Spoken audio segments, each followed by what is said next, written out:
Okay, so one thing we didn't get to in class today was a discussion of the electrocardiogram. You actually only have one goal, although it has two parts, for this chapter about the electrocardiogram, and this is the goal, to match the events of the electrocardiogram, and I'll talk about what that means in a minute, with what's happening electrically in the heart.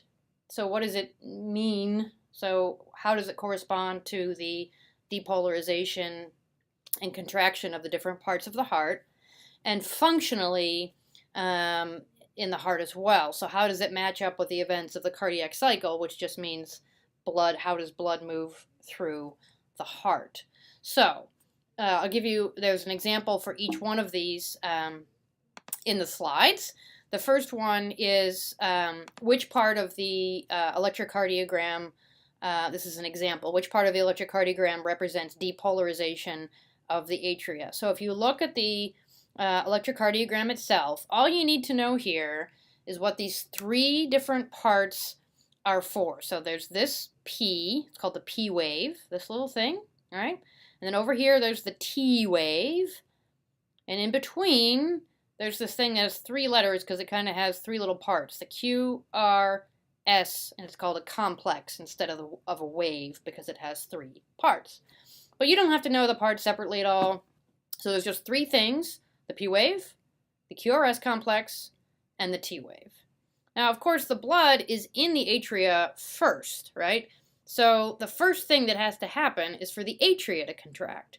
And the thing that makes a muscle contract is for it to depolarize.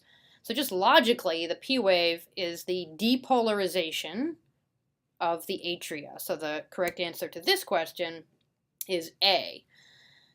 It seems like there should be four things here, right? The depolarization of the atria, and then when they repolarize, and then the depolarization and repolarization of the ventricles. And the reason that there are three instead of four is that two of them are happening at the same time.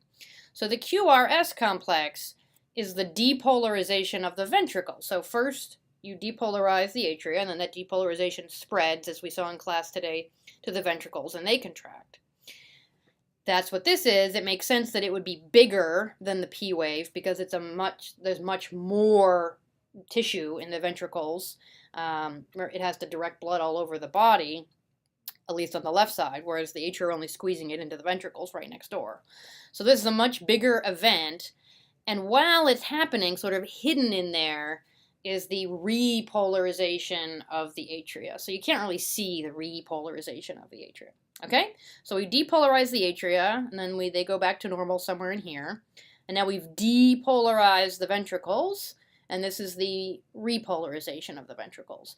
If you're looking at this like you would look at an action potential, it doesn't make any sense, because why would repolarization be going up?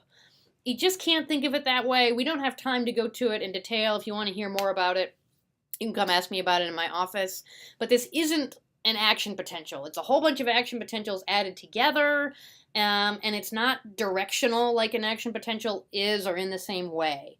So it's very like schematic. Just think of it just as sort of representational, that this represents the depolarizing atria, the depolarizing ventricles, and then the repolarization here of the atria that you can't see, and the T wave is the ventricles returning to normal.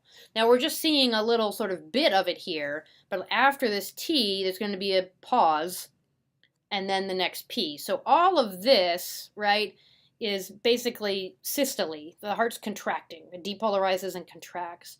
And then the space in between is diastole. And we'll see that on the last slide here. So if we go to the second question that I would have asked you today, the second and last question about this, this is the second part of the goal, where you have to correspond the ECG to the cardiac cycle, which means what's happening with the blood. And the way you want to think about this is just that if tissue is going to contract and move blood, like the ventricles, it has to depolarize first. So if you know, so it says, what part are you in when your ventricles are ejecting blood into the arteries? Just logically, we know that they can't eject blood except by squeezing, and that squeeze, that contraction, is caused by the depolarization. So if this is the depolarization, QRS, of ventricles, then they must be squeezing blood out somewhere in here, right? So it can't be the P wave, because that's way later. That's when or earlier, depending on how you think of it. Later for the next cycle and earlier in this cycle. It can't be during the QRS wave, because that's when they're depolarizing. They can't have contracted yet. S to T, now that looks good, because it happens right after they depolarize, so it makes sense that they would now be contracting. T to P, which is the end of this wave to the beginning of the next one, well, we know that period is just diastole. The heart is resting during that time.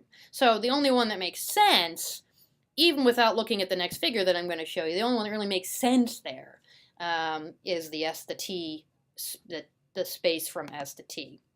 Now, what you should look at to get a better idea about this is this figure, which shows, so up here is the electrocardiogram. You can ignore the heart sounds because we're not talking about it. All right, and then you see systole and diastole. Okay, so you don't have to worry too much about atrial. We're really worried about ventricular when the ventricles are contracting, and then when the ventricles are relaxing here. And it shows you where the blood is, right? So here are the atria depolarizing, and then they contract right after, right? The atria depolarize, and then right after that they contract. It makes sense. The depolarization causes the contraction. And then here, the ventricles depolarize, and then they contract. And as they finish contracting, they stop, they return to their resting membrane potential as muscles, and then we have this rest period, and then the whole thing repeats. So here's the depolarization of atria, there are ventricles. Depolarization leads to contraction, and that leads to the blood being squeezed out. So here's the blood, and you can see this arrow, it's moving now into the aorta, and from the right side of the heart into the pulmonary arteries. And then it refills, right? See all the arrows are pointing to blood coming into the heart while it's resting, and then it pushes the blood out, and so on. So have a cup of tea with this figure if you need to, but also just think of it logically that any tissue is going to depolarize and then it's going to contract. So as long as you know what these P, QRS, and T waves are, so just 3 little facts, you can sort of logic out the rest of it. Okay, let me know if you have questions about that.